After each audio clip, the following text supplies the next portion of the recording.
on for or against the draft business plan, please, what I'll ask is that you state your name and who you represent, and we'll try to keep it at a reasonable amount of time, please. And sir, state your name and who you represent. Thank you. My name is Ted Hart.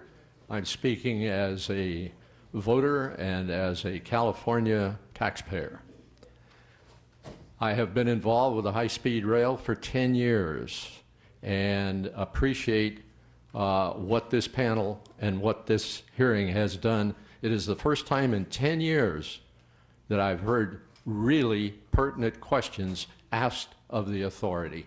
Up until now, that has not existed because I've attended almost every one of the board meetings, etc. What I'd like to call to your attention is what has been missing today from all of this, and that is the voter. The voter has been left out of this in the sense that in Prop 1A in 2008, the voters were told that for $10 billion, they were going to get a $45 billion high-speed rail. We're 10 years down the line, you mentioned it before, except that the actual number, if you take the $98 billion and then extrapolate that, move it forward, you're looking at $150 billion. So the $45 billion has gone up 300%. And the question that needs to be looked at is what about the voters in San Diego, Riverside, and Sacramento, and the Inland Valley, and all of these places who actually voted for this? And the discussion today, it's like it doesn't exist. These voters are being left out completely. The last comment I would make is, I just want to throw it in there, the question was, well, what happens if we stop it? Well, after 60 years in the commercial construction business, when you've got a bad investment, you stop it. You don't throw good money after bad. Thank you. Please state your name and who you're representing, sir. Yes, my name is Alan Scott. I'm with Citizens for California High-Speed Rail Accountability. I'm also speaking as a taxpayer and as a citizen. As far as the project is concerned, I thank you today for what you've done. Enlightening. I've been to about 150 meetings over the last 8 years, and this is one of the first ones that really hit the points, the nail on the head. What I took away from this meeting is, I had prepared notes. I'm going to just hand them in if I could for the record. What I took away is there's no plan. What I took away is there's no money. And to Mr. Hart's point, one of the things I learned when I went into business after I retired from the Navy, very simply, was this: if you're going to work for my company, you better make me money. And you're not making me money, we're going to figure out how to get rid of it. And to me, it needs to stop. So I'm going to cut to the chase. As it's been said already, Mr. Chairman, this project is critical, life-threatening crossroad. Furthermore, your concerns, for the record, have been well stated, and today I appreciate again what you've done. Without question, the taxpayers have the most onerous tax obligation in the United States, probably even in the world, for California. We are taxed to the nth degree. Additionally, I believe everyone in this dais believes and knows that this project is no longer viable. I don't think it's viable anymore, and we heard it today. The key point I want to make is members of this committee and the entire legislative and executive branch of this state are stewards of our bank. Please accept the responsibility to 110%, and that is what the taxpayers expect out of you. That is the biggest issue. I'd like to close with this. Down in Central California, in a little town south of southern Kings County, there's been a problem with the land taking issue. There's a serious component. The house was closed up some 2.5 years ago, and I drove by there about 3 weeks ago. The house is now occupied. I called somebody down there that of knowledge, asked him what was going on. He said, well, they no longer need the house. People that lived in that house, the gentleman that built that house, his wife is disabled. He built the house for her with his own hands. 3 years to build a house. A couple years later, the high-speed rail says they're coming through. I go past there within the last month. House is wide open, brand new windows. House is living in, being rented, So I need you to wind it up. being rented, and why? Is my question. That to me is onerous. Thank you. Sir, please state your name and who you represent. I'm Bill DeCary, a resident of Bakersfield. Mr. Chairman and committee members, in the 2018 draft business plan, the authority finally admitted it has made numerous costly errors in the Central Valley. However, like previous business plans, there is still a lot of hype and hope. A huge admission is the funding gap connecting the Silicon Valley and the Central Valley segments. In attempting to fund the gap, the authority again fails to acknowledge that the private sector will not invest in this risky project without guarantees. Nationally, there is stiff competition for limited federal money. For example, Amtrak is seeking $900 million for its Northeast Corridor modernization. The authority hopes to monetize cap and trade revenue by issuing state of California revenue bonds, requiring a credit enhancement or guarantee by the state to compensate bondholders for the uncertainty of cap and trade receipts. Obviously, segments south of Bakersfield to complete Phase 1 remain unfunded.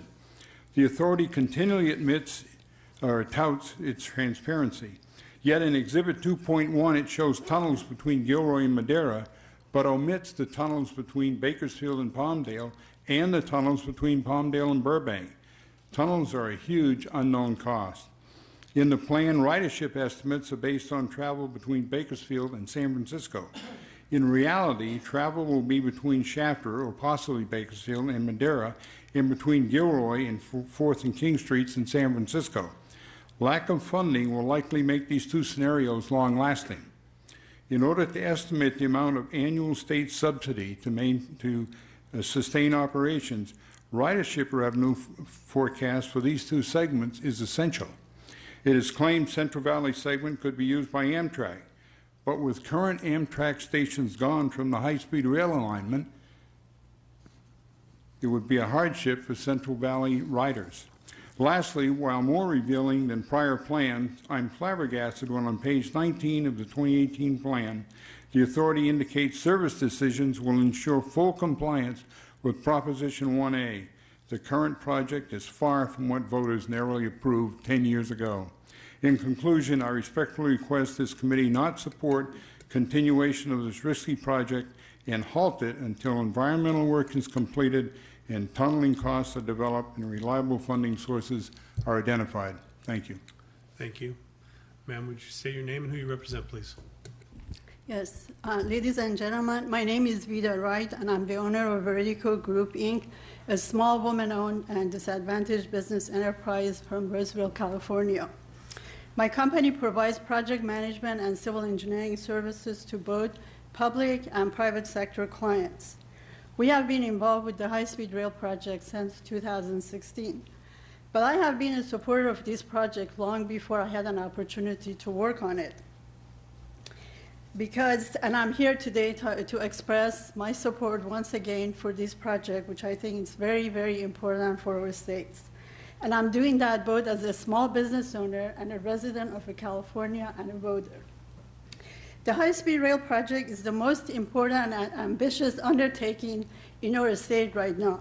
And it requires the support of all of our residents, as well as all of our legislators at all levels to become a success. There is no need to repeat the benefits of the high-speed rail projects. I'm sure you have heard that.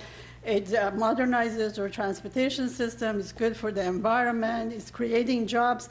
But I'm compelled to point out what Governor Braun said, that this project has created thousands of high-paying jobs for residents of California, as well as our veterans, which I also am very much associated with.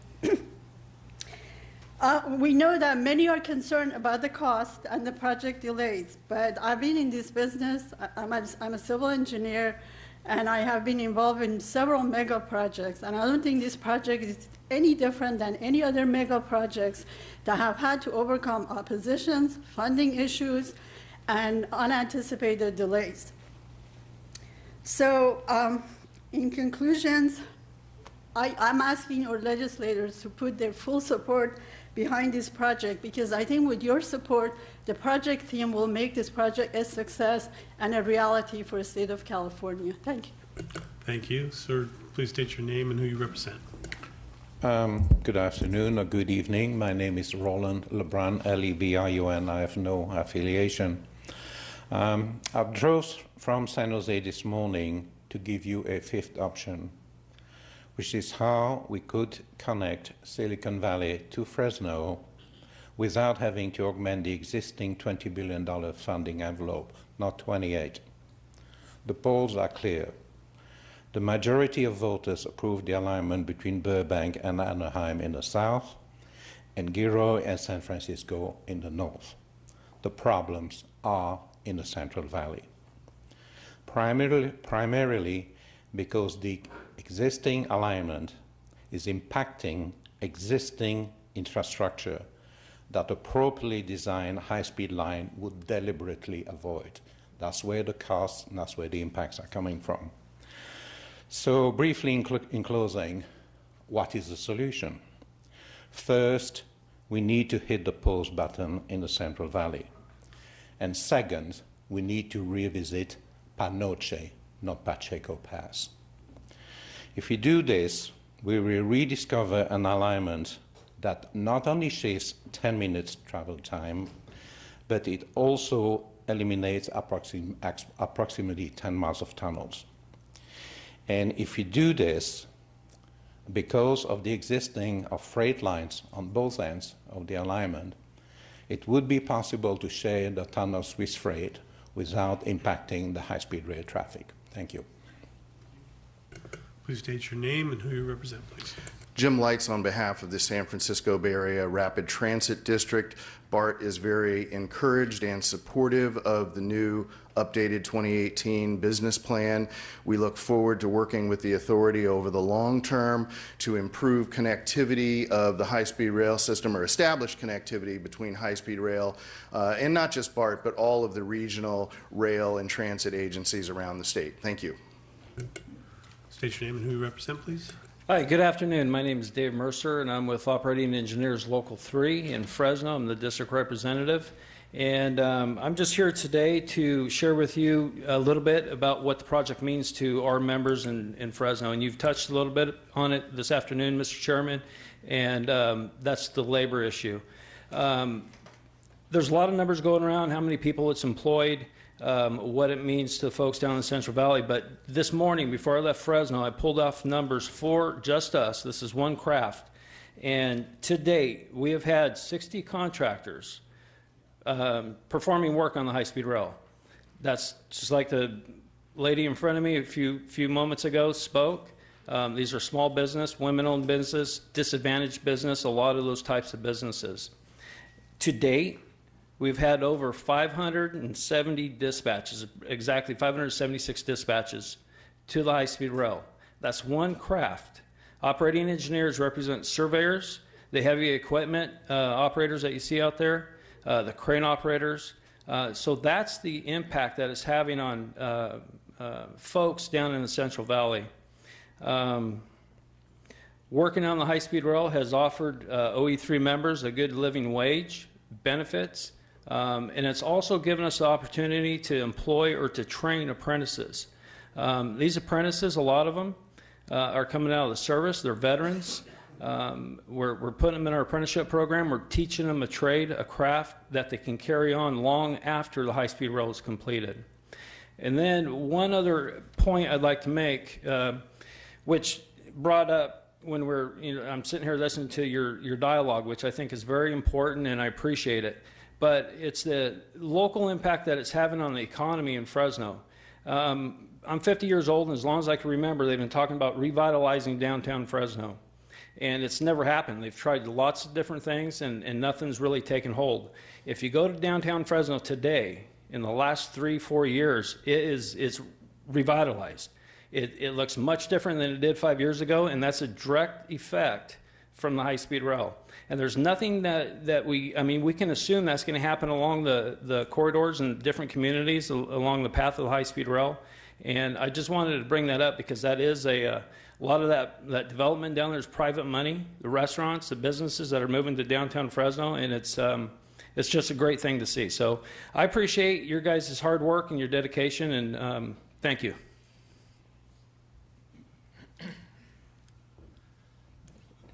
Good afternoon, committee members. My name is Steve Castor. I'm the regional director for the Painters and Allied Trades here in Sacramento. I'm a native Californian. I've been in favor of high-speed rail long before I became a labor representative. We currently have